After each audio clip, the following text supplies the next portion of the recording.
Les forces russes intensifient leurs attaques dans la région de Koursk, où un hélicoptère K-52M a mené une opération meurtrière contre les positions ukrainiennes. Selon le ministère russe de la Défense, cette frappe a ciblé des soldats et des véhicules blindés, soulignant la brutalité croissante du conflit.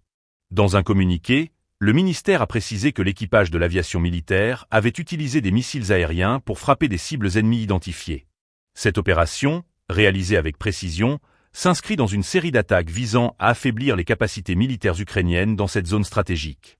Après avoir exécuté la frappe, l'équipage a effectué une manœuvre antimissile, se protégeant ainsi des éventuelles contre-attaques.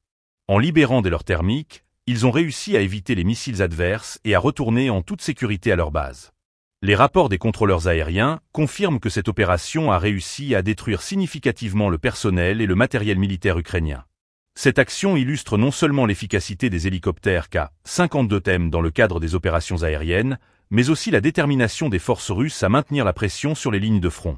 La région de Koursk, déjà sous tension, devient un théâtre d'affrontements intenses, où chaque opération militaire peut avoir des conséquences décisives. Les forces ukrainiennes, quant à elles, doivent faire face à des défis croissants, tant sur le plan stratégique que tactique, alors que les bombardements continuent d'affecter les civils et les infrastructures. Ce nouveau développement dans le conflit ukrainien met en lumière l'évolution des tactiques militaires et l'importance de la supériorité aérienne. Les opérations menées par les forces russes reflètent une approche agressive et coordonnée, visant à déstabiliser l'ennemi tout en préservant leurs propres ressources.